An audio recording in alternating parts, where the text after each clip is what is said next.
Want to welcome everybody to week 2 of the Sports Guys as we talk about high school sports and football in particular. Tom, why don't you tell us how everybody did last week? Well, of course you want to hear that because you went 8-1 last week, but I did as well. So the people who pick on the Twitter polls at touchdown_TomSJ, they went 7-2, while Brandon 6-3. So they'll have to work a little harder this week. So while we get started, we'll talk about Sturgis goes to Paw Paw. And I think the Trojans are going to come out, be 2-0 start of the season. I think they're going to be able to handle Paw Paw. Yeah, I was really impressed. Tom and I saw them last week. Just their ability to buy into that veer that Andy Hatt loves and run to your gaps and stay disciplined on offense. And they had a lot of kids that took the football and made forward progress quite a bit from what I saw. And they led 14-0 last year at Paw Paw until they had a couple injuries and they basically had nobody else that could run the ball at the time. And turnovers in the second half. Right. So I think they find a way to correct that. Obviously, if you avoid the injuries, then that's a little bit easier. But they were impressive last week. I think they can win again. I like the Trojans to win as well. Key will be, like you said, injuries. I think they got depth at running back, so if they were to lose one, hopefully they don't. Yeah. I mean, they go 4 deep at running back. And then you throw Zach in there at quarterback when he keeps the ball. And he's a big kid, too. So. Big kid. He had no problem lowering his shoulder. Right. Keith Krause, he might not be happy about that, but he looked good running it. First time as a varsity quarterback, he did real well. Yeah. I like the Trojans going up to Paw Paw and taking care of them. Next up, we have Dowagiac goes to Three Rivers. That's going to be kind of an interesting game to see just a little bit about Dowagiac. I mean, they manhandled Vicksburg last week. Which was a surprise. So it's something that I don't think we really expected. No. But I'm still thinking that Three Rivers and their athleticism, they're going to come away with a win. Yeah, and I mean, obviously we haven't seen Three Rivers play, but I got to think that the Haviland kid is probably the best player on the field. And if he's your quarterback for Three Rivers, I think you got to feel comfortable with him, making plays, whether it's with his arm or his feet. So I think Three Rivers wins at home too. Yeah, I like the fact Three Rivers is at home. This was one of the 2 games I really hemmed and hawed on, trying to figure out which way I was going to go. Dowagiac was impressive last week with their big win. Three Rivers, may have been just first game, had to get some kinks worked out. Mm-hmm. I think that being at home, having the hometown fans cheering for them, they get the win. Constantine travels to Gobles, and the Falcons broke that 3-game losing streak last week with a win. Yeah. I think they're going to be 2-0, so I'm going to give Constantine the win at Gobles. Now, I saw Constantine last Friday. Very impressive defensive side of the ball. Real strong. I mean, I was impressed. We'll see. I know on the road can always be tough, especially in league play, but Constantine looked the part last week, and I got to think that they're going to be able to do it again this week. I agree with you as well. Gobles got shut out by Hartford last week. Like you said, you saw them. Constantine looked like Constantine. Yeah, they did. With a few extra Great players. uniforms, too. It was a little twist. It was nice. Yeah. So, Constantine 2-0. Marcellus, they traveled to White Pigeon. Chiefs had a rough game last week with Centerville. I see them rebounding. I see them going 1-1. I see them beating Marcellus. I think White Pigeon wins too. Being at home, I think that plays a lot into this, obviously, as we've said with some of the other games, but I think they're too much. Yeah, I think Centerville's an upstart team. I think that White Pigeon just had the unfortunate opening against them. Right. So we'll go 3 across again. White Pigeon with the win. Quincy travels to Bronson, and Bronson had a real rough game last week. Quincy, they got beat by the Falcons, but I think Quincy's going to be the stronger of the 2 teams, so I'm going to give Quincy ruining the home opener for the Vikes. Yeah, I think Quincy wins too.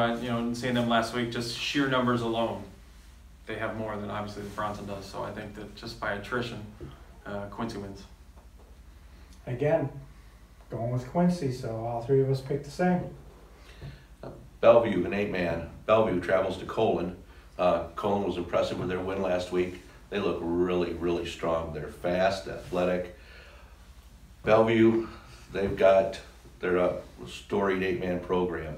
So I'm going to give Bellevue the win. Obviously, you guys saw Colin last week. Mm-hmm. Said, had positive thoughts coming back from that, but from everything we've read on Bellevue, man, they've got athletes, they're good. I'm gonna take them. I'm gonna take Bellevue to beat Colin. Close game. Yeah. Well, Bellevue made the semifinals in 8-man last year, so obviously got the talent. They got a good quarterback who knows how to run it. They have the advantage. They've been playing 8-man. Right. But Colin has decent athletes, like you said. They got some size, and they have quite a bit of speed. I mean, they are very fast. they are very fast. And as that Robbie Hatton had one more week, he talked about we need to work our angles. If Colin can play well defensively, obviously in 8-man it's hard to stop anybody completely. I think they can match them punch for punch on offense, and I'm going to take Colin with what would probably be considered an upset. Okay. Good. Portland St. Patrick goes to Burr Oak.